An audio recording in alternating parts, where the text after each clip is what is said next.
Bonjour, donc je suis Luc Laforêt.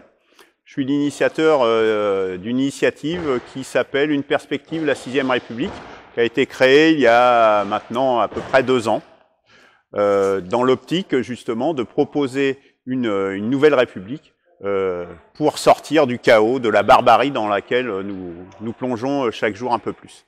Donc je remercie André Belon de m'avoir envoyé une invitation à cette réunion d'aujourd'hui, auquel je réponds avec plaisir.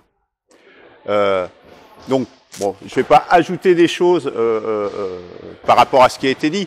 Bon, l'approche par rapport à l'association pour une constituante est très différente, puisque nous pensons que le moyen justement d'arriver à changer la Constitution, c'est de s'appuyer sur les institutions en place.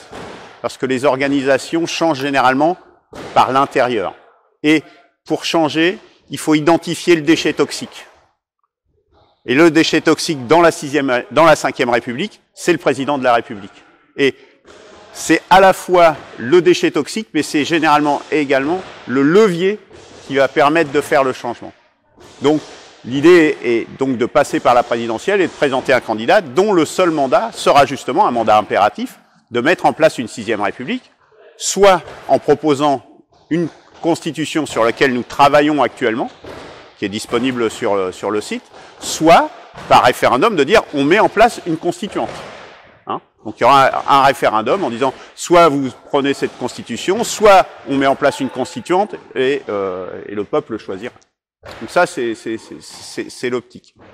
Sur la situation plus globale, pour prolonger ce que disaient André et Jocelyne, moi je vois un élément supplémentaire quand même à la question, par rapport à la question y a-t-il encore un peuple français? Moi je dirais je le vois en train de se reconstituer. Parce que on a cité 2005, qui est, je dirais, l'acte du point où on a touché un petit peu le fond, là, on a rebondi sur le fond de la piscine. Il y a les Gilets jaunes, où moi j'ai participé dès le premier jour et j'ai bien vu la population qu'il y avait. La population, c'était des Français, voilà, des Français moyens, des Français soit des salariés, soit des petits patrons et des indépendants, des gens comme ça. Et là, je suis allé dans les manifestations du pass sanitaire, et là, on n'a plus du tout la même population. Il y a tout le monde. Parce qu'il y avait assez peu de gens, justement. Moi, dans les Gilets jaunes, je dis, mais il n'y a pas de noirs. Hein, je me faisais cette réflexion-là. Il y en avait quelques-uns, mais très peu par rapport au nombre qu'il y a en France.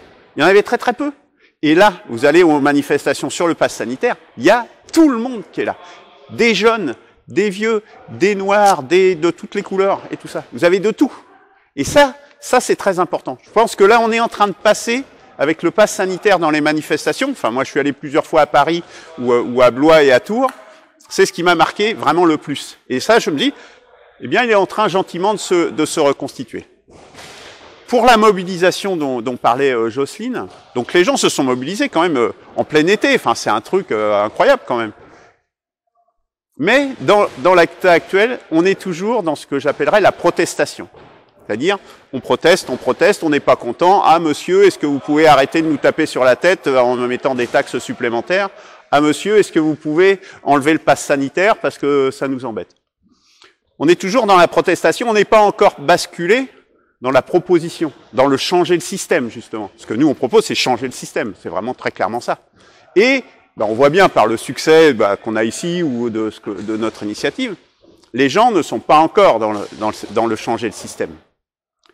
Ce qui fait que l'analyse qu'on a aujourd'hui, c'est de se dire la barbarie est inévitable désormais. Et non seulement elle est inévitable, mais il est inévitable qu'elle s'approfondisse encore plus intensément pour que les gens se disent c'est devenu insupportable. Et il ne suffit plus de protester. Il ne suffit plus de demander à ce qu'on nous tape un petit peu moins fort sur la tête. Il faut proposer autre chose, il faut aller dans une autre voie.